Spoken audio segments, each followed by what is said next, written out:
Welcome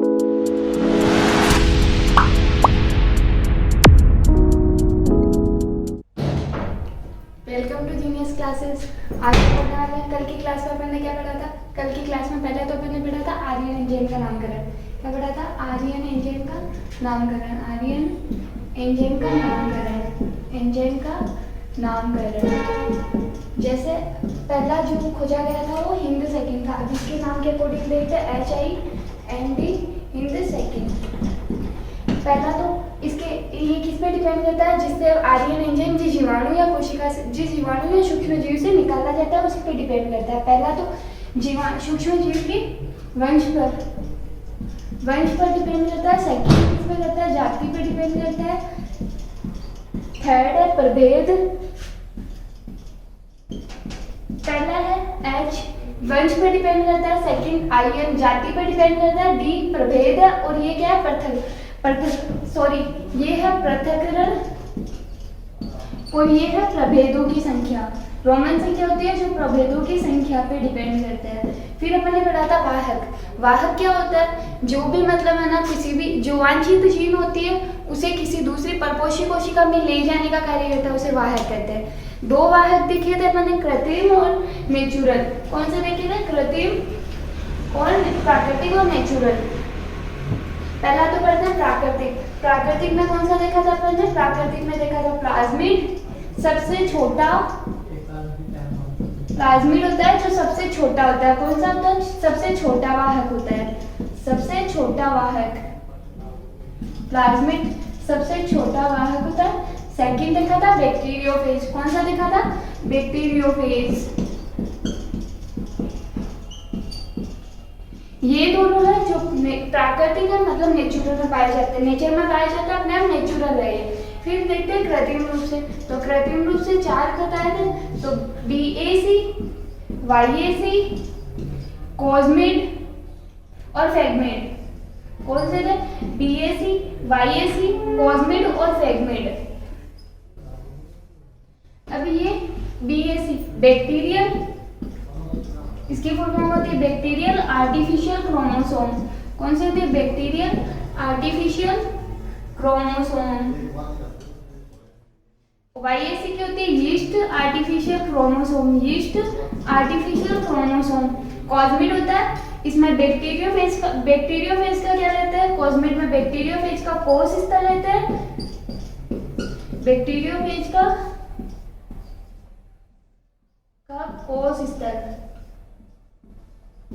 plus plasmid. फिर आता है फैगमिड। फैगमिड में रहता है पूरा बैक्टीरियोफेज, ना कि बैक्टीरियोफेज का कोश स्थल। इसमें पूरा बैक्टीरियोफेज रहता है। बैक्टीरियोफेज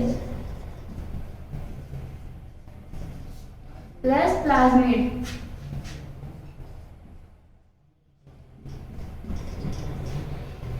ये होता है YAC, सबसे बड़ा वाहक होता है। सबसे बड़ा वाहक कौन सा होता है? YAC yeast chromosome artificial chromosome. अब बात करते हैं अपन प्राकृतिक। प्राकृतिक दो होते हैं, प्लाज्मिड और बैक्टीरियोफेज। प्लाज्मिड होता है वो सबसे छोटा वाहक होता है। बैक्टीरियोफेज नॉर्मली होता है। फिर आता है कृत्रिम। कृत्रिम में चार आते हैं, BAC, YAC, कॉस्मिड और फैगमिड। BAC होता है bacterial artificial chromosome. YAC yeast artificial chromosome. ये दोनों है, इनका यूज अपन करते हैं नेचुरल इंजीनियरिंग में। इसमें करते हैं नेचुरल इंजीनियरिंग में, प्राकृतिक अभियांत्रिकी में, इंजीनियरिंग में करते हैं। इन दोनों का यूज किस में करते हैं?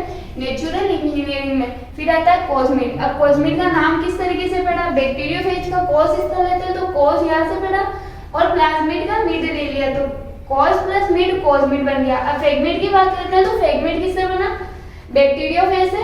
फेज ले लिया यहाँ से तो लास्ट वाला, और प्लाज्मिड का मिड ले लिया तो फैगमिड बन गया। दोनों का बन गया फैगमिड। फिर अपन ने बात की थी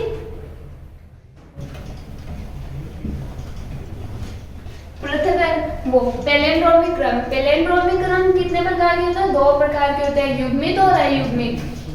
कौन कौन से होते हैं? युग्मित और अयुग्मित। युग्मित और अयुग्मित। युग्मित और अयुग्मित में क्या बताया था? युग्मित होते हैं वो पहले से, जैसे GAT डबल T A, ये आपस में जुड़े हुए रहते हैं 3 days 5 days 5 days 3 days। अब इधर बात करते हैं तो GA double T double G double A double T C 3 days 5 days, तो C से जुड़ा हुआ रहेगा, बाकी ये वाला है जो आपस में खाली रहता है, तो ये चिपकने के लिए यह किसी दूसरे वाहक से या किसी दूसरे जो वांछित परपोषी कोशिका या वांछित कोशिका होती है उससे जुड़ने के लिए तैयार रहता है। तो इन दोनों का पैलिंड्रोमिक क्रम 2 प्रकार का होता है, युग्मित और अयुग्मित। युग्मित में वो पहले से जुड़े हुए रहते हैं, जबकि अयुग्मित में वो जुड़े हुए नहीं रहते, इनको आपस में जोड़ना पड़ता है। फिर अपन बात करते हैं वाहक। तो वाहक नॉर्मली मैंने बताया था जंतुओं और पादपों में, जंतुओं में कौन सा होता है? जंतुओं में TI प्लाज्मिड का नहीं, पादपों में TI प्लाज्मिड का यूज करते हैं, पादपों में किसका यूज करते हैं? TI प्लाज्मिड का, TI प्लाज्मिड। जबकि जंतुओं में किसका यूज करते हैं? RI प्लाज्मिड का, जंतुओं में RI प्लाज्मिड। ये इसके पर्टिकुलर होता है, TI प्लाज्मिड होता है वो पादपों के लिए ही फिक्स रहता है, जबकि ये जंतुओं में RI प्लाज्मिड पाया जाता है। इसमें 2 प्रकार के वायरस पाए जाते हैं, रियोवायरस और रिट्रोवायरस, रियोवायरस और रिट्रोवायरस। रियोवायरस जो कि जंतुओं के लिए काम में लेते हैं और रिट्रोवायरस होता है वो पादपों के लिए होता है। ये क्या करता है? रिट्रोवायरस हेवी रूट डिजीज उत्पन्न करता है। क्या करता है? हेवी रूट डिजीज उत्पन्न करता है, हेवी रूट डिजीज पादपों में। और इससे किससे अलग किया जाता है? कौन से सूक्ष्म से? एग्रोबैक्टीरियम ट्यूसिफेंसियस जीवाणु से अलग किया जाता है। TI प्लाज्मिड को एग्रोबैक्टीरियम ट्यूसिफेंसियस जीवाणु से अलग किया जाता है, जबकि जंतुओं में RI प्लाज्मिड होता है उसे किससे अलग किया जाता है? एग्रोबैक्टीरियम राइजोजिनस जीवाणु से अलग किया जाता है। फिर इसके 2 होते हैं, रियोवायरस, रिट्रोवायरस। रियोवायरस होता है वो जंतुओं में यूज करता है, ये क्या होता है? कैंसर का कारक होता है। पहले तो कैंसर का कारक होता है और HIV कैंसर का कारक और HIV रोग का प्रतिरोधी होता है। कैंसर का कारक और HIV रोग का प्रतिरोधी होता है। और जबकि रिट्रोवायरस होता है वो जंतुओं में हेवी रूट डिजीज उत्पन्न करता है। अब अपन पढ़ते हैं वाहक के गुण। वाहक के गुण, वाहक में 3 गुण होने चाहिए।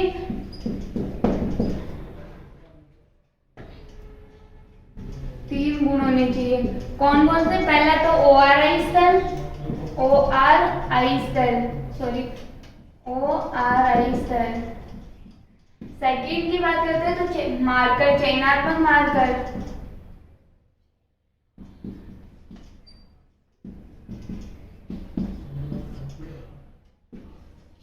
सेकंड की बात करते हैं तो चयनात्मक मार्कर। थर्ड आता है क्लोनिंग स्थल। कौन सा आता है? क्लोनिंग स्थल। पहला ORI स्थल क्या होता है? जहाँ पे मतलब जो भी वांछित जीन है, जो भी अपने डिजायर जीन जिसको चुना है, तो वो अपनी प्रतिकृति करने में सक्षम होता है, मतलब अपनी कॉपीज क्रिएट करता है। वो जितनी ज्यादा अपनी कॉपीज बनाएगा वो किस क्षेत्र में बनाता है? ORI स्थल में बनाता है। अगर किसी वाहक में ये गुण नहीं पाया जाता तो वो अपन वाहक को लेते क्यों हैं? क्योंकि वो वांछित जीन क्यों लेते हैं? क्योंकि वो वाहक की सहायता से, मतलब जहाँ पे भी वांछित जीन में उसे जोड़ा जाता है वो वहां पे अपनी प्रतिकृति करने में सक्षम होता है, तो अपनी कॉपीज बनाने के लिए।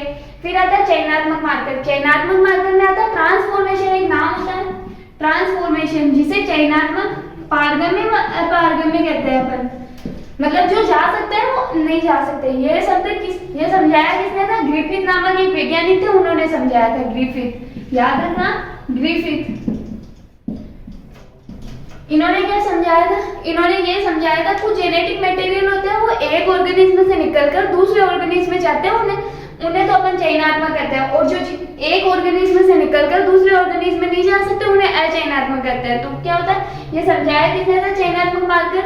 एक वर्ड होता है चयनात्मक मार्कर से ट्रांसफॉर्मेशन। ट्रांसफॉर्मेशन वर्ड किसने दिया था? ग्रिफिथ ने समझाया था। इन्होंने क्या समझाया था? इन्होंने समझाया था कि मतलब जो भी एक ऑर्गेनिज्म का मतलब जेनेटिक मटेरियल रहता है वो एक ऑर्गेनिज्म से निकलकर दूसरे ऑर्गेनिज्म में चले जाता है और अपनी वृद्धि कर लेता है, उसे कहते हैं। फिर आता है क्लोनिंग स्थल। क्लोनिंग स्थल क्या होता है? क्लोनिंग स्थल क्या होता है? आर्यन एंजाइम जहां काटा जाता है, क्लोनिंग स्थल क्या होता है, जहां आर्यन एंजाइम काटते हैं, जहां आर्यन एंजाइम काटता है, या वह क्षेत्र जहां से आर्यन एंजाइम को मतलब काटता है, वह क्षेत्र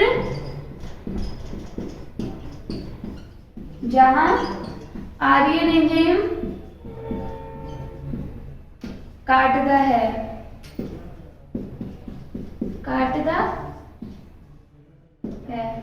पहला बात, 3 गुण होने चाहिए। वाहक में कितने गुण होने चाहिए, वाहक में 3 गुण होने चाहिए। पहला तो ORI स्तर। ORI स्तर क्या होता है, जहाँ पे वाहक अपनी प्रतिकृति करने में या वांछित जीन अपनी प्रतिकृति करने में सक्षम होता है। प्रतिकृति का मतलब होता है कॉपीज, मतलब अपनी कॉपीज बनाने में सक्षम होता है, उसे मतलब ORI स्तर कहते हैं। वह क्षेत्र, वापस बताती हूँ, वह क्षेत्र जहाँ पर मतलब क्लोनिंग स्तर वह मतलब ORI स्तर वह क्षेत्र है जहां पर वाहक या वांछित जीन अपनी प्रतिकृति करने में सक्षम होता है। सेकंड बात करते हैं चयनात्मक मार्कर। चयनात्मक मार्कर से ये समझ, या तो मतलब वो क्या करते हैं, सिलेक्टेबल और नॉन सिलेक्टेबल होते हैं। तो सिलेक्टेबल क्या होता है, ये शब्द ट्रांसफॉर्मेशन से जुड़ा हुआ है। तो ट्रांसफॉर्मेशन शब्द किसने दिया था, ट्रांसफॉर्मेशन शब्द दिया था ग्रिफिथ नामक वैज्ञानिक था। उन्होंने क्या समझाया था कि मतलब कोई भी जेनेटिक में किसी भी एक ऑर्गेनिज्म का जेनेटिक मटेरियल दूसरे ऑर्गेनिज्म में जाके अपने जेनेटिक मटेरियल को ले जाता और वो अपनी वृद्धि करता, इसे चयनात्मक मार्कर कहते हैं। और जो नहीं ले जा सकता वो अपारगम्य में, और जो ले जा सकता है उसे पारगम्य। तो फिर आता है थर्ड क्लोनिंग स्थल। तो क्लोनिंग स्थल क्या होता है, वह क्षेत्र जहाँ पे आर्यन एंजाइम काटता है। कौन सा होता है क्लोनिंग स्थल, जहां से आर्यन एंजाइम काटता है उसे क्लोनिंग स्थल कहते हैं। अब मैं डायग्राम द्वारा समझा देती हूँ आपको।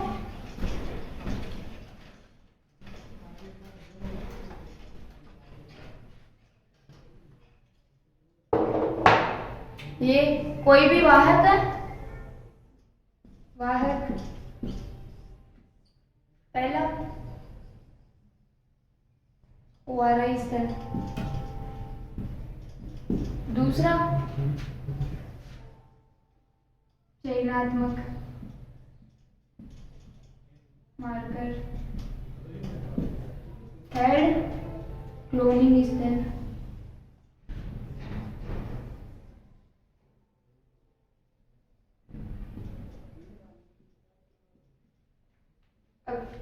ORI स्तर क्या होता है, जहां पे मतलब वो जो भी वांछित जीन है वो अपनी प्रतिकृति करने में सक्षम होती है। कौन सी, वांछित जीन अपनी प्रतिकृति करने में सक्षम, वांछित जीन अपनी प्रतिकृति या कॉपीज बनाने में सक्षम, प्रतिकृति या कॉपीज बनाने में सक्षम होती है। इसमें होती है कॉपीज बनाने में सक्षम होती है, बनाने में सक्षम। सेकंड बात करते हैं तो चयनात्मक मार्कर। इसका सबसे बेटर एग्जांपल है एम्पिसिलिन, AMP। ये कौन सी है, एम्पिसिलिन और टेट्रासाइक्लिन। ये दोनों एक एंटीबायोटिक है, दोनों ही एंटीबायोटिक है।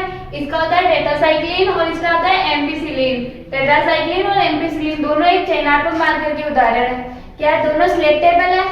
तो नॉन सिलेक्टेबल क्या होता है, जो जा नहीं सकते। मतलब ग्रिफिथ ने क्या समझाया था इसे, ग्रिफिथ ने इस नाम से समझाया था, मतलब ट्रांसफॉर्मेशन। क्या नाम से दिया था ग्रिफिथ ने इसे, ट्रांसफॉर्मेशन। ट्रांसफॉर्मेशन के मतलब होता है कोई भी एक ऑर्गेनिज्म अपना जेनेटिक मटेरियल दूसरे ऑर्गेनिज्म में ले जाने के लिए सक्षम होता है, मतलब कोई भी दूसरा आया।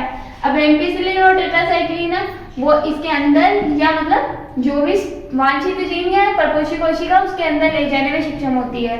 फिर अपन बात करते हैं क्लोनिंग स्थल। तो क्लोनिंग स्थल क्या होता है, जहां से आर्यन एंजाइम काटता है, आर्यन एंजाइम जहां से काटता है वो क्लोनिंग स्थल कहा जाता है। आर्यन एंजाइम जहां से काटता है,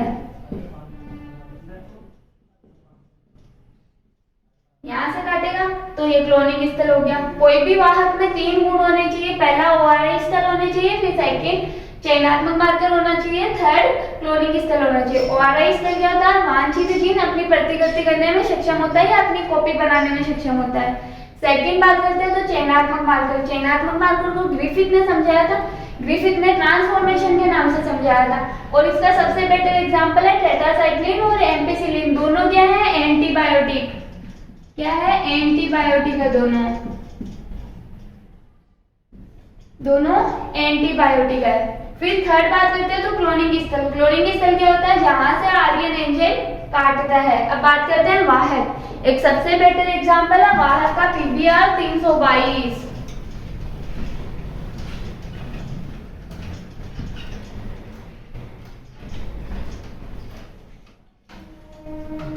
पीबीआर 322,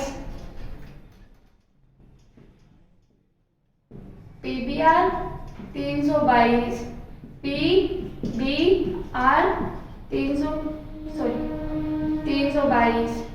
अब इसका नाम का मतलब बात करते हैं पीबीआर 322। पीबीआर से पी से क्या लेते हैं? प्लाज्मिड। पी फॉर प्लाज्मिड आता है यहाँ पे। कौन सा आता है? प्लाज्मिड। पी से नाम रखा गया प्लाज्मिड। बी और आर दोनों किसके नाम है? साइंटिस्ट के नाम है, बोलिवर और रोड्रिग्यूज। बोलिवर और रोड्रिग्यूज दोनों, ये दोनों है साइंटिस्ट के नाम। तो साइंटिस्ट के नाम पे लिखा हुआ है बी से बोलिवर और आर से रोड्रिग्यूज। बी से बोलिवर और आर से रोड्रिग्यूज। 322 क्या है? एक्सपेरिमेंट की संख्या, प्रयोगों की संख्या, एक्सपेरिमेंट की संख्या। देखते हैं पीबीआर 322 ये कौन सा? प्लाज्मिड। एक फेमस या प्रचलित, फेमस या प्रचलित वाहक।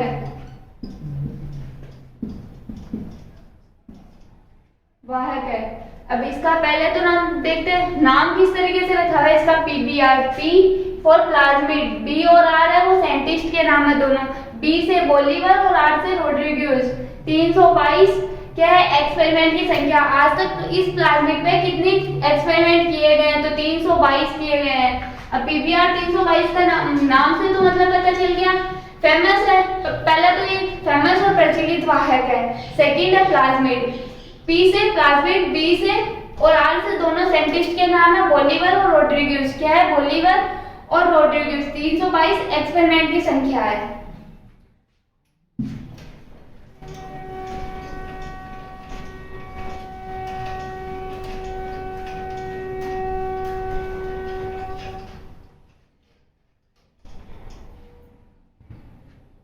अब इसमें ये वाहक है,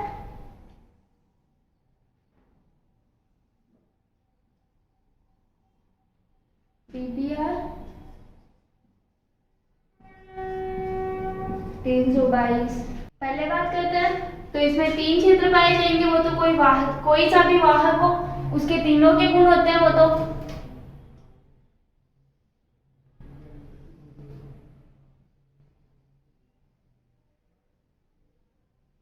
पहला होता है क्लोनिंग स्तर। कौन सा होता है? क्लोनिंग, सॉरी, ओआरआई स्तर।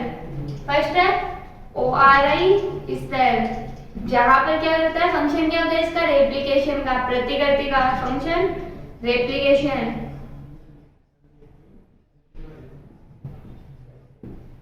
अब सेकंड बात करते हैं तो सेकंड क्या होता है? चयनात्मक मार्कर, सिलेक्टेबल मार्कर,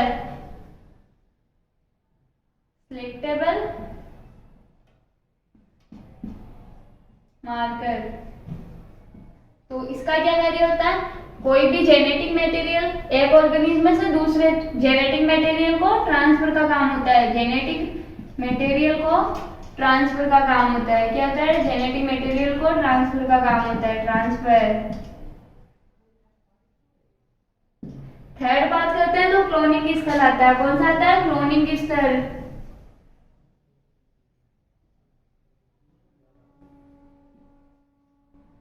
क्लोनिंग स्थल। तो क्लोनिंग स्थल क्या होता है? जहां से आर्यन एंजाइम काटता है, आर्यन एंजाइम काटता है।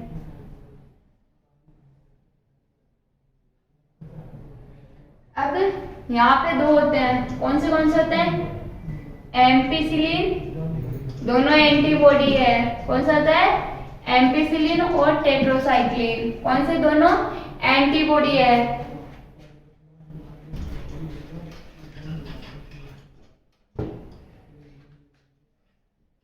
एमपीआर और टेट्रासाइक्लिन, टीटीआर। पहले तो दोनों क्या है? एंटीबॉडी, एंटीबायोटिक, सॉरी, दोनों क्या है, एंटीबायोटिक। पहले का नाम है ampicillin resistance gene, ampicillin resistance gene. Second की बात करते हैं तो सेकंड है टेट्रासाइक्लिन रेजिस्टेंस जीन।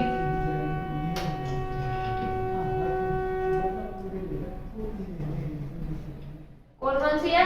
पहले तो इनका यूज क्या करते हैं, सिलेक्टिव मार्कर में करते हैं। किसमें करते हैं? सिलेक्टिव मार्कर में। तो सिलेक्टिव मार्कर में दोनों क्या है, एंटीबायोटिक है। क्या है? एंटीबायोटिक है दोनों। ये अपना क्या होता है, जेनेटिक मटेरियल होता है, वो भी किसी एक ऑर्गेनिज्म का जेनेटिक मटेरियल दूसरे ऑर्गेनिज्म के जेनेटिक मटेरियल में ट्रांसफर कर देती है। पहली तो आती है ampicillin resistance gene, AMPR। TETR का मतलब होता है टेट्रासाइक्लिन रेजिस्टेंस जीन। दोनों क्या है, एंटीबायोटिक है। दोनों क्या एंटीबायोटिक है। अब यहाँ पे कौन सा क्षेत्र होता है, ROP। क्लोनिंग स्थल होता है उसे क्या कहते हैं, ROP। इसका मतलब होता है प्रोटीन रेप्लिकेशन, प्रोटीन उत्पाद। क्या होता है, पुनर्योगज, प्रोटीन उत्पाद। रेप्लिकेशन,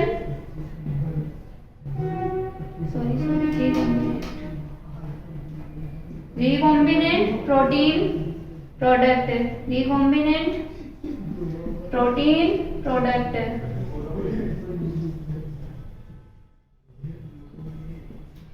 यह होता है क्लोनिंग क्षेत्र को क्या कहते हैं, ROP क्षेत्र। कौन सा कहते हैं, ROP क्षेत्र। और ये दोनों एंटीबायोटिक है। इन पे क्या होता है, इन दोनों पर आर्यन एंजाइम होता है, वो कार्य करता है। इन दोनों पर आर्यन एंजाइम कार्य करता है, आर्यन एंजाइम कार्य करता है। फर्स्ट इनके बारे में, दोनों के बारे में ध्यान रखना है, सिलेक्टिव मार्कर है। सेकंड, दोनों एंटीबायोटिक है। थर्ड, इनके नाम एम्पिसिलिन रेजिस्टेंस जीन और टेट्रासाइक्लिन रेजिस्टेंस जीन। और फोर्थ है इनके बारे में, इन दोनों पर क्या होता है, आर्यन एंजाइम होता है, वो काम करता है। कौन सा करता है, आर्यन एंजाइम काम करता है पहला। अब एम्पिसिलिन पे कौन कौन से काम करता है, दो होते हैं इसमें भी। इसमें दोनों कौन कौन से होते हैं, एक तो PU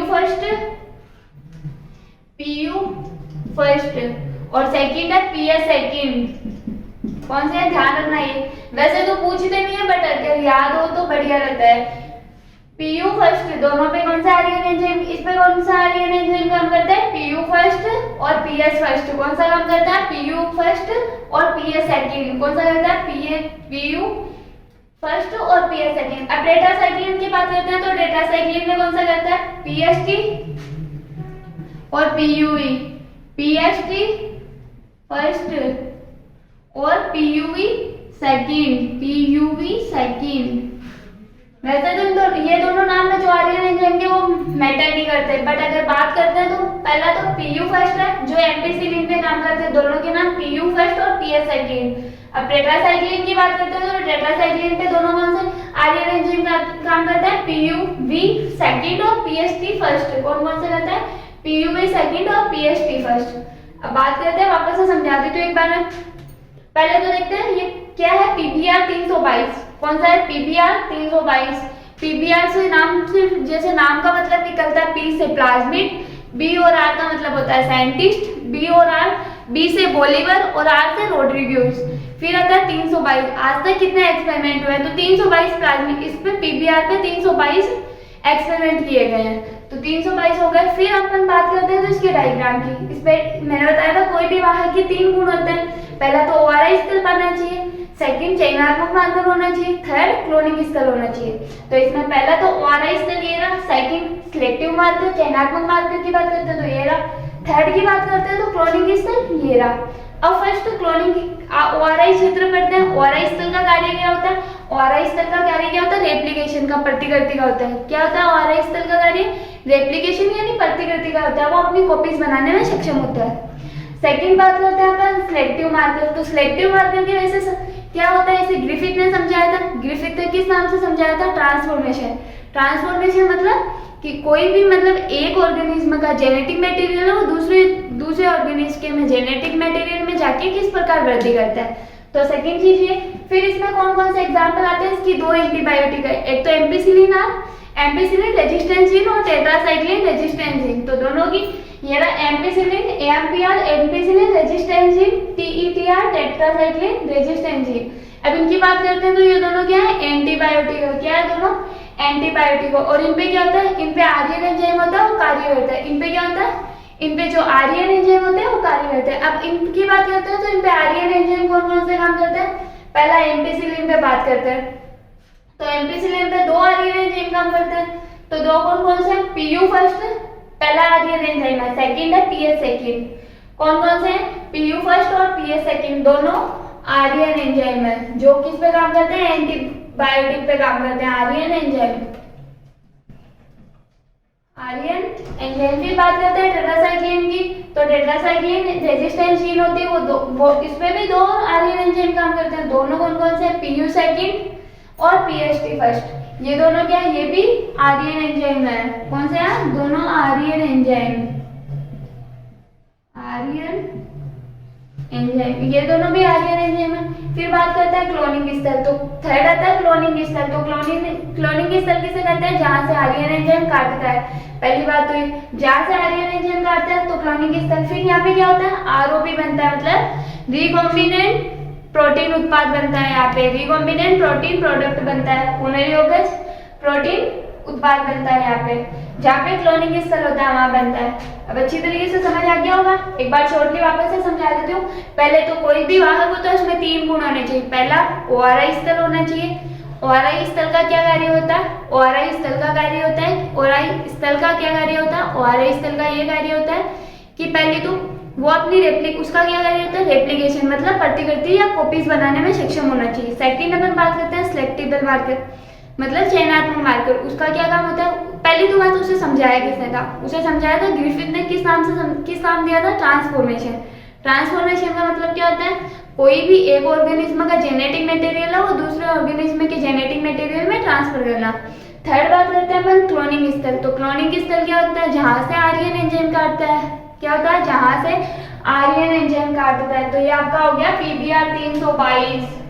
क्या हो गया, पीबीआर 322। यहाँ इसी के साथ आपका वाहक होता है वो होता है कंप्लीट। वाहक अपन ने पढ़ लिए थे जेनेटिक इंजीनियरिंग के टूल्स। जेनेटिक इंजीनियरिंग के टूल्स में कितने प्रकार के होते हैं, चार आते हैं। कौन कौन से आते हैं, वांछित जीन। जेनेटिक इंजीनियरिंग में टूल्स में कौन कौन होते हैं, वांछित जीन, परपोषी कोशिका, वाहक। वांछित जीन, परपोषी कोशिका, वाहक और एंजाइम। कौन कौन से आते हैं, एंजाइम। पहले वापस देख लेते हैं टूल्स। जेनेटिक इंजीनियरिंग के टूल्स बता दिए थे मैंने। तो टूल्स में कौन कौन से आते हैं, पहला एंजाइम। सेकंड बात करते हैं, सेकंड वाहक। थर्ड आता है वांछित जीन, डिजायर जीन। फोर्थ बात करते हैं तो परपोषी कोशिका, होस्ट सेल। परपोषी कोशिका, होस्ट सेल। अब इसके बारे में बात करते हैं तो एंजाइम अपना हो गया था। एंजाइम अपन ने पढ़ लिया था। एंजाइम में क्या पढ़ा था अपन ने, दो प्रकार के होते हैं।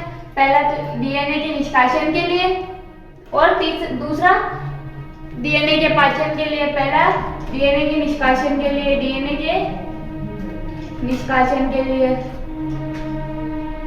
निष्कासन के लिए।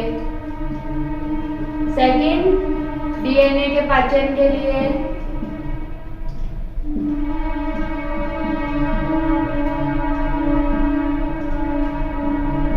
फर्स्ट डीएनए के निष्कासन के लिए अपन ने पढ़े थे तीन कौन कौन से थे, काइटिनेज कवक कोशिका के लिए, सेल्यूलेज पादप कोशिका के लिए और लाइसोजाइम जंतु कोशिका के लिए। कौन कौन से पढ़े थे, तीन। डीएनए के निष्कासन के लिए अपन ने पढ़े थे तीन कौन कौन से पढ़े थे, पहला काइटिनेज कवक कोशिका के लिए, कवक कोशिका को निष्कासन करने के लिए किसका, काइटिनेज एंजाइम का यूज करते हैं। फिर आता है सेल्यूलेज। सेल्यूलेज किसके लिए काम करता है? पादप कोशिका को अलग करने के लिए, पादप कोशिका के डीएनए को निकालने के लिए किस एंजाइम का यूज करता है? सेल्यूलेज का। फिर आता है लाइसोजाइम। लाइसोजाइम है वो जंतु कोशिका को डीएनए के निष्कासन के लिए यूज करते हैं उसका। सेकंड आता है डीएनए के पाचन के लिए। फिर डीएनए के पाचन के लिए फिर से 3 होते हैं, एंडोन्यूक्लियस, एक्सोन्यूक्लियस और लाइट जोड़ने के लिए। पहला एंडोन्यूक्लियस बात करते हैं, तो जो डीएनए को कहाँ से काटे हैं? आंतरिक भागों से काटे हैं एंडोन्यूक्लियस। डीएनए को कहाँ से काटे हैं? आंतरिक भागों से काटे हैं। इसका सबसे बेटर एग्जांपल कौन सा? आर्यन एंजाइम, रेस्ट्रिक्शन एंडोन्यूक्लियस एंजाइम, जिसे अपन कहते हैं आणविक कैंची, रासायनिक चाकू या प्रतिबंधित एंजाइम। क्या कहते हैं? आर्यन, रेस्ट्रिक्शन एंडोन्यूक्लियस एंजाइम, आणविक चाकू, रासायनिक कैंची या प्रतिबंधित एंजाइम से कहते हैं। सेकंड बात करते हैं अपन, पहला खोजा गया आर्यन एंजाइम कौन सा था? हिंद सेकंड, और सबसे कॉमन चलता है जो, उसका नाम था इकोआर फर्स्ट। क्या था? इकोआर फर्स्ट, जो जेनेटिक इंजीनियरिंग में कॉमन चलता है। फिर अपन बात करते हैं एंडोन्यूक्लियस की। एक्सोन्यूक्लियस, सॉरी, एक्सोन्यूक्लियस क्या होता है? जो डीएनए को बाह्य भागों से काटे या किनारों से काटता है। इसका सबसे बेटर, जो डीएनए को कहां से काटता है? किनारों से काटता है उसे एक्सोन्यूक्लियस कहते हैं। जैसे नाम से पता चल रहा है, एंडो और एक्सो। एक्सो यानी बाहर से, एंडो यानी अंदर से। तो जो डीएनए को बाहर से काटे उसे एक्सोन्यूक्लियस कहते हैं, और जो डीएनए को अंदर से काटे उन्हें एंडोन्यूक्लियस कहते हैं। पहला तो एंडोन्यूक्लियस बता दिया था, आर्यन होता है उसका बेटर एग्जांपल, और एक्सोन्यूक्लियस का एग्जांपल होता है डीएनए फॉस्फेटेज। कौन सा होता है? DNA phosphatase. कौन सा होता है? DNA phosphatase. अब थर्ड बात करते हैं, तो डीएनए को जोड़ने के लिए, ऐसे तो है नहीं कि दोनों डीएनए को आपस में काट दिया और बात खत्म। अब बात खत्म कैसे? डीएनए को जोड़ने के लिए भी चाहिए, तो यहाँ से आपस में कटे हुए डीएनए के वापस जोड़ने के लिए किसका यूज करते हैं? जिसे जोड़ने के लिए जिसका यूज होता है उसे जोड़ने के लिए एंजाइम कहते हैं। उसका सबसे बेटर एग्जांपल है लाइगेज एंजाइम, जो डीएनए को जोड़ने के लिए काम में लेते हैं। कौन सा है? Ligase enzyme. Ligase enzyme. फिर अपन बात करते हैं, ये तो हो गया आपके एंजाइम कंप्लीट। सेकंड अपन बात करते हैं, तो सेकंड किसकी बात करते हैं? वाहक। वाहक में मैंने बताया था, वाहक, पहले तो वाहक होता क्या है? वाहक होता क्या है?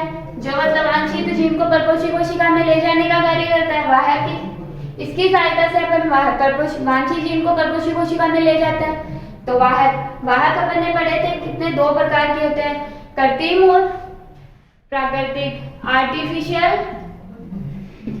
और नेचुरल। आर्टिफिशियल और नेचुरल। नेचुरल में कौन कौन से आते हैं? नेचुरल में आता है आपका प्लाज्मिड और बैक्टीरियोफेज। प्लाज्मिड होता है वो नेचुरल होता है, प्लाज्मिड और बैक्टीरियोफेज। प्लाज्मिड होता है और बैक्टीरियोफेज दोनों आपके नेचुरल वाहक होते हैं। प्लाज्मिड होता है वो सबसे छोटा वाहक होता है। प्लाज्मिड क्या होता है? सबसे छोटा वाहक होता है। कौन सा होता है? प्लाज्मिड सबसे छोटा वाहक। सबसे छोटा वाहक होता है वो प्लाज्मिड होता है। सेकंड बात करते हैं बैक्टीरियोफेज। तो बैक्टीरियोफेज तो कॉमन है। फिर अपन बात करते हैं आर्टिफिशियल की। तो आर्टिफिशियल किन से मिलके बने होते हैं? आर्टिफिशियल बने होते हैं बैक्टीरियोफेज और प्लाज्मिड से मिलके बने होते हैं। तो 4 प्रकार के होते हैं, बीएसी, बैक्टीरियल, आर्टिफिशियल क्रोमोसोम। इसका फुल फॉर्म होती है bacterial artificial chromosome. Bacterial artificial chromosome. Second बात करते हैं वाईएसी। वाईएसी क्या होता है? Yeast artificial chromosome.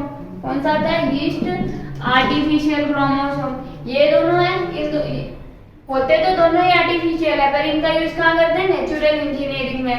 कहाँ करते हैं? नेचुरल इंजीनियरिंग में, प्राकृतिक अभियांत्रिकी में इनका यूज करते हैं। थर्ड बात करते हैं अपन कॉर्निड। ये किससे मिलकर बना होता है?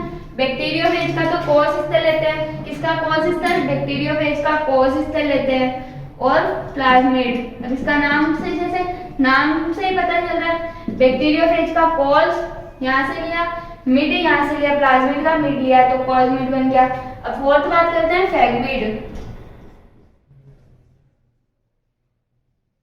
ध्यान रखना, प्लाज्मिड होता है वो केवल बैक्टीरिया, उसमें बैक्टीरियोफेज का कोष हिस्सा लेते हैं। केवल प्लाज्मिड में क्या होते रहते हैं, पूरा बैक्टीरियोफेज ना लेकर प्लाज्मिड का कोष हिस्सा लेते हैं। जबकि फ्रेगमेंट में क्या होता है, पूरा बैक्टीरियोफेज लेते हैं, बैक्टीरियोफेज प्लस प्लाज्मिड। अब इसका नाम कैसे रखा,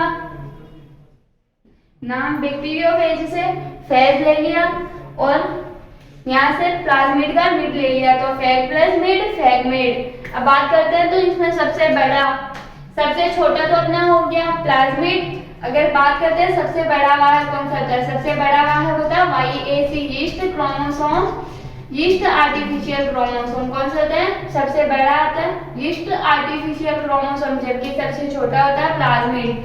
फिर अपन ने बात की थी प्लाज्मिड, तो प्लाज्मिड क्या होता है, प्लाज्मिड फिर दो प्लाज्मिड के बारे में बात की थी, TI प्लाज्मिड और RI प्लाज्मिड। TI प्लाज्मिड होता है वो एग्रोबैक्टीरियम क्यूसिफेंसियस द्वारा निकाला जाता है। किसके द्वारा निकाला जाता है, एग्रोबैक्टीरियम क्यूसिफेंसियस से निकाला जाता है, जो किसमें काम में लेते हैं, पादप के लिए काम में लेते हैं। जबकि जंतुओं के लिए कौन सा काम में लेते हैं, RI प्लाज्मिड काम में लेते हैं। जंतुओं के लिए कौन सा काम में लेते हैं, RI प्लाज्मिड काम में लेते हैं। और RI प्लाज्मिड ऐसा नहीं है कि मतलब केवल जंतुओं के लिए काम में लेते हैं, उसे प्लाज्मिड उसे प्लांट कोशिका के लिए भी काम में ले सकते हैं, प्लांट्स के लिए भी काम में ले सकते हैं। उसमें दो वायरस होते हैं, रियो वायरस और रिट्रोवायरस। रियो वायरस होता है वो जंतुओं के लिए होता है, जबकि रिट्रोवायरस होता है वो हेरी रूट डिसीज उत्पन्न करता है। फिर अपन बात करते हैं वांछित जीन, फिर अपन बात करते हैं वांछित जीन। अपने दो टूल्स और बाकी अब एंजाइम और वाहक तो हो गए कंप्लीट। फिर बात करते हैं वांछित जीन और परपोषी कोशिका। कितने टूल बचे हैं, दो टूल्स बचे हैं, वांछित जीन और परपोषी कोशिका। पहले बात करते हैं अपन वांछित जीन, डिजायर्ड जीन। वांछित जीन, डिजायर्ड जीन।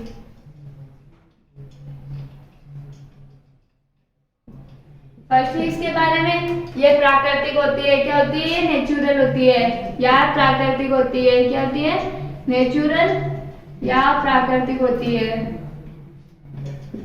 पहली तो वांछित जीन क्या होती है, नेचुरल या प्राकृतिक। अगर बात करें वांछित जीन की तो ये पहले तो ये क्या होती है, नेचुरल होती है, प्राकृतिक होती है। अर्थात प्राकृतिक तो कैसे होती है, किसी जीव से निकाली जाती है।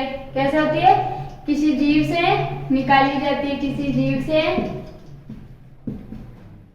निकाली जाती है।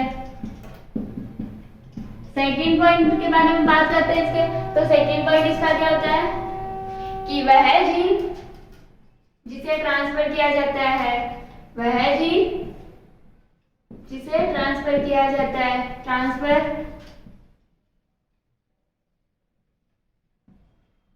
किया जाता है। थर्ड बात करते हैं तो थर्ड पॉइंट इसका क्या होता है, ये cDNA से बनी हुई होती है, cDNA। cDNA क्या होता है, पहली बात तो ये, अगर cDNA से बात करें तो ये ऐसा तो है नहीं जंतुओं में, अपन में पाया जाता है cDNA, अपन में तो पाया जाता ही नहीं है, शायद ही पाया जाता है अपने में तो cDNA। तो cDNA क्या होता है, वह DNA जो mRNA मैसेंजर RNA से बना होता है। mRNA क्या होता है, मैसेंजर RNA, mRNA से बना हुआ होता है।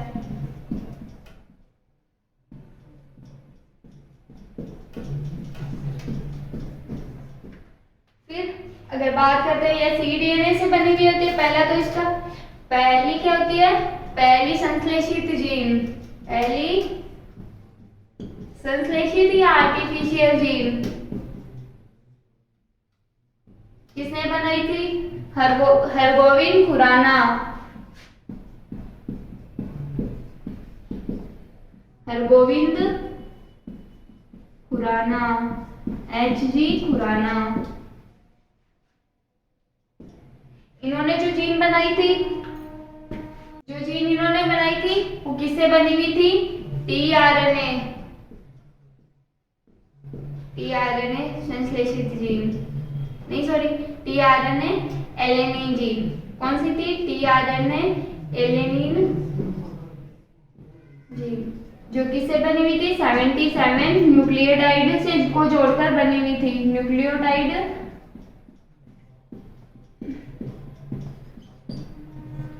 न्यूक्लियोटाइड को जोड़कर बनाई गई थी।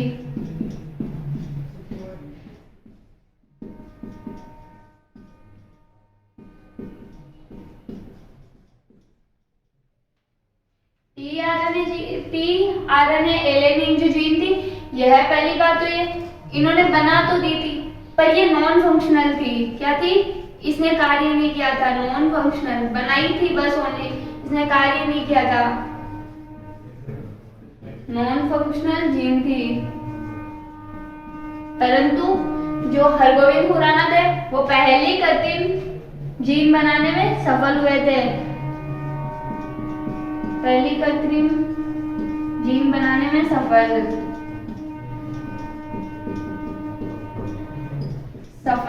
परंतु वह जीन कार्यरत फंक्शनल नहीं थी।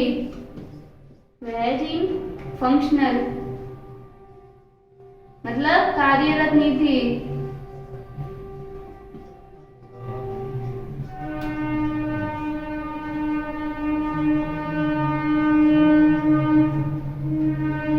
अब पहले स्टार्टिंग से बात करते हैं वांछित जीन।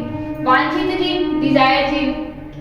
वांछित जीन होती क्या है? पहली बात तो ये वह जीन जिसे ट्रांसफर किया जाता है। क्या होती है? वह जीन जिसे ट्रांसफर किया जाता है उसे वांछित जीन कहते हैं। सेकंड बात करते हैं तो सेकंड ये क्या होती है? वांछित जीन होती है वो नेचुरल होती है। ऐसे तो है नहीं प्रकृति में अपने आप से पाई जाएगी, प्रकृति में तो शायद ही पाई जाती है। तो क्या होती है? किसी जीव से निकाली जाती है। प्राकृतिक मतलब ये नहीं होता प्रकृति में अपने आप पाई जाती है, किसी जीव से निकाली जाती है। किसी जीव में अपने आप पहले से पाई जाती है तो उसे निकाल लेते हैं, तो उसे वांछित जीन कहते हैं। फिर ये किससे बनी हुई होती है? ये सी डीएनए से मिलकर बनी हुई होती है। अब बात करते हैं सी डीएनए। तो सी डीएनए कौन सा होता है? सी डीएनए जो डीएनए एमआरएनए से मिलकर बना हुआ था। पहली बात तो ये एमआरएनए कहता है। MRNA messenger RNA. Messenger RNA. RNA 3 प्रकार के होता है, एमआरएनए, टीआरएनए और एसआरएनए। टी से ट्रांसफर आरएनए, एम से मैसेंजर आरएनए, एसआरएनए स्मॉल आरएनए। फिर बात करते हैं ये सी डीएनए, वह डीएनए जो एमआरएनए से बना हुआ होता है। एमआरएनए मतलब मैसेंजर आरएनए। सेकंड बात करते हैं यह पहली संश्लेषित जीन कौन सी होती है? पहली संश्लेषित जीन किसने बनाई थी? हरगोविंद खुराना, एचजी खुराना। हरगोविंद खुराना, एचजी खुराना, उन्होंने क्या बनाई थी? पहली संश्लेषित या पहली कृत्रिम जीन बना दो। उन्होंने पहली कृत्रिम जीन या संश्लेषित जीन बना तो दी थी, परंतु वो सक्सेस भी हो गए थे अपने काम में, पर वो फंक्शनल नहीं थी, नॉन फंक्शनल थी, वो कार्यरत नहीं थी, उसने कार्य नहीं किया था। बनाई किसने थी? टीआरएनए एलेनिन जीन, जिसका नाम क्या दिया था? TRNA alanine gene. पहली संश्लेषित जीन या पहली कृत्रिम जीन किसने बनाई थी? पहला question HG Khorana, Hargobind Khorana. Second question उसका नाम क्या था? TRNA alanine gene. कौन सी थी? टीआरएनए एलेनिन जीन, जो किससे बनी हुई थी? 77 न्यूक्लियोटाइड को जोड़कर बनाई गई थी। किसको बनाई गई थी? 77 न्यूक्लियोटाइड। ये क्वेश्चन पूछा गया प्री पीजी में। 77 न्यूक्लियोटाइड को जोड़कर बनाई गई थी। थर्ड बात करते हैं मैम यह क्या होती है? ये उन्होंने बनाने में सक्सेस तो हुए थे, परंतु ये नॉन फंक्शनल थी, इसने कार्य नहीं किया था। इसने कार्य नहीं किया था। तो पहली कृत्रिम जीन बनाने में सफल हुए थे, परंतु वह नॉन फंक्शनल थी। क्या थी? नॉन फंक्शनल थी, उसने कार्य नहीं किया था। फिर अपना वांछित जीन हो गई कंप्लीट। अब बात करते हैं परपोषी कोशिका। ये था थर्ड टूल, जेनेटिक इंजीनियरिंग का थर्ड टूल, वांछित जीन। अब फोर्थ बात करते हैं परपोषी कोशिका, होस्ट सेल। कौन सी होती है? परपोषी कोशिका, होस्ट सेल। चौथा और लास्ट आनुवांशिक अभियांत्रिकी में टूल।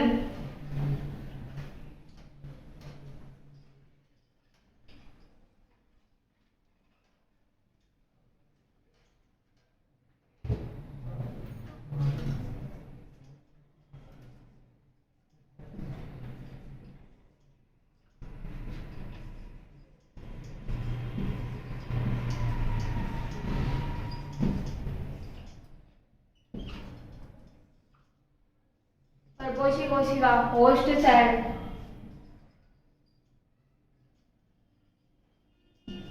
होस्ट सेल क्या होती है? पहला पॉइंट अगर बात करें तो वह कोशिका या जीव जिसमें वांछित जीन को ट्रांसफर किया जाता है, जिसमें वांछित जीन को ट्रांसफर किया जाता है, वांछित जीन को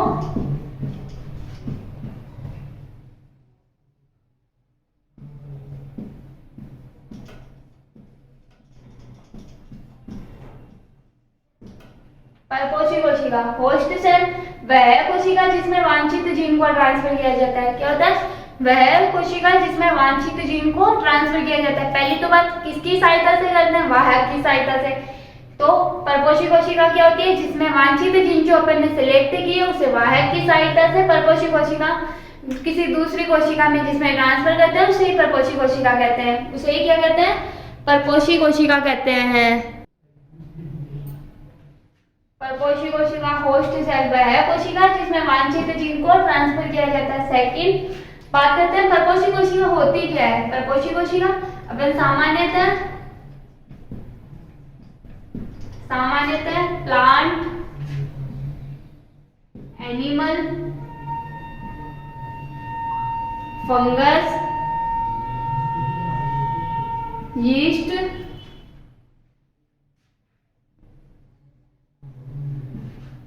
आदि का उपयोग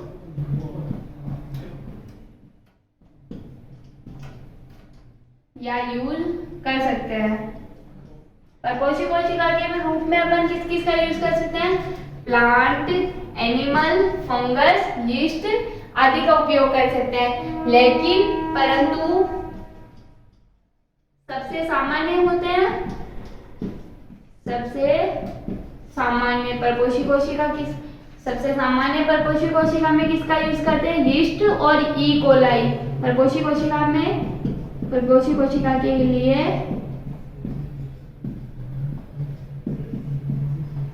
किसका यूज करते हैं? पहले तो यीस्ट या ई कोलाई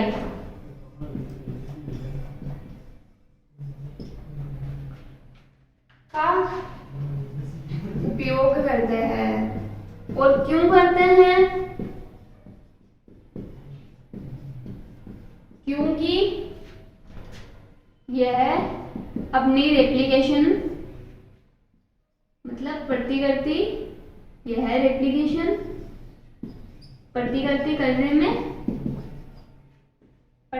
करने की तीव्र गति रखते हैं। प्रतिकृति की क्षमता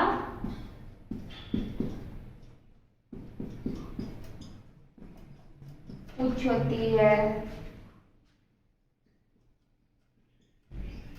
अगर बात करें कि यीस्ट की, पहले तो यीस्ट होती है वो हर 20 मिनट में अपनी प्रतिकृति बनाती है, 20 मिनट का टाइम लेती है। ई कोलाई की बात करते हैं तो ई कोलाई 90 मिनट।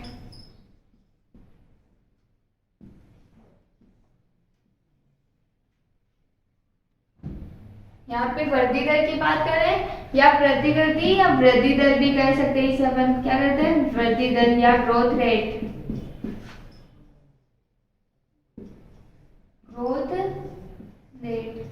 बात करते हैं परपोषी कोशिका।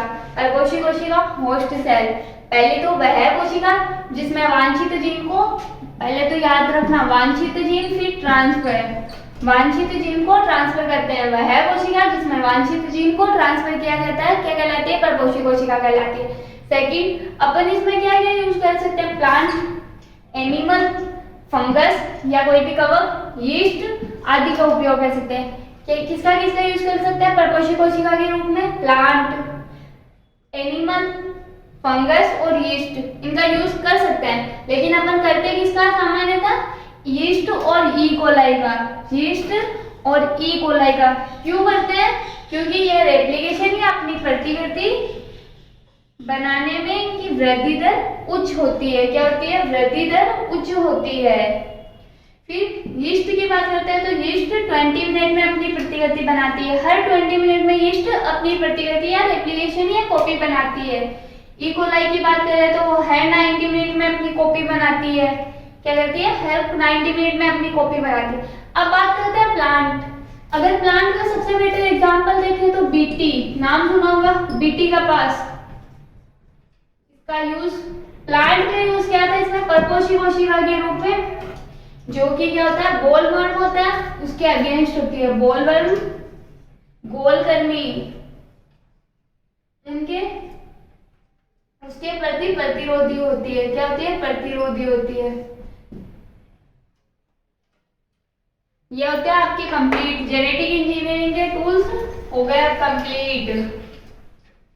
क्या टूल्स होते हैं? एंजाइम, वाहक, वांछित जीन और परपोषी कोशिका। एंजाइम, वाहक, वांछित जीन और परपोषी कोशिका।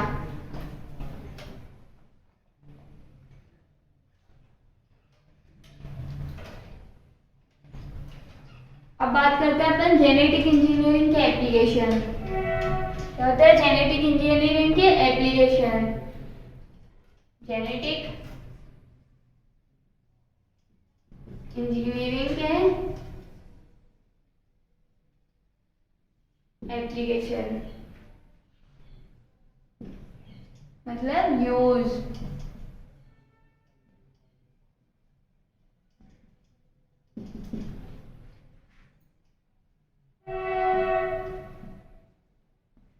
इसका सबसे ज्यादा उपयोग कहाँ किया जाता है? पहला तो औद्योगिक क्षेत्र में, कृषि क्षेत्र में, सॉरी, कृषि क्षेत्र में। कृषि क्षेत्र में बात करें तो जीएमसी, नाम सुना होगा, जीएमसी। बात करते हैं जीएमसी के बारे में। Genetic modified crop.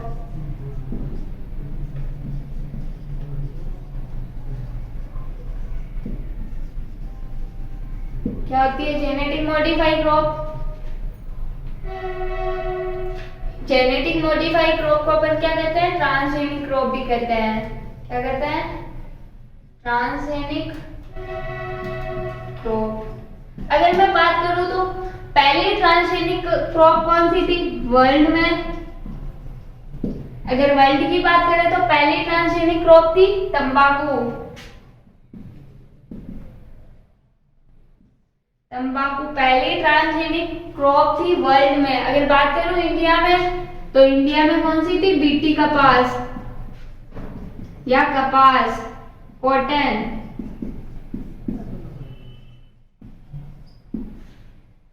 Genetic engineering के एप्लीकेशन कृषि क्षेत्र में, औद्योगिक क्षेत्र में, मेडिकल चिकित्सा के क्षेत्र में। किस किस में कर सकते हैं? कृषि क्षेत्र में, सेकंड औद्योगिक क्षेत्र में, इंडस्ट्रियल यूज, जहां पर अपन क्या बनाते हैं? बियर, शराब, उसमें। थर्ड बात करते हैं चिकित्सा के क्षेत्र में, जहां पे अपन बनाते हैं एंटीबायोटिक, पेनिसिलिन। अब कृषि क्षेत्र में बात करते हैं जीएमसी, जेनेटिक मॉडिफाइड क्रॉप। इनको क्या कहते हैं? ट्रांसजेनिक क्रॉप भी कहते हैं। अगर बात करें ट्रांसजेनिक क्रॉप, वर्ल्ड में पहली ट्रांसजेनिक क्रॉप कौन सी थी? तंबाकू। और अगर बात करें इंडिया में तो कौन सी थी? कॉटन। आज के लिए इतना ही काफी है। ठीक है, मिलते हैं कल की क्लास में। अगर जीनियस क्लासेस की क्लास आपको अच्छी लगे तो क्लास को लाइक, शेयर एंड सब्सक्राइब करना ना भूलिए।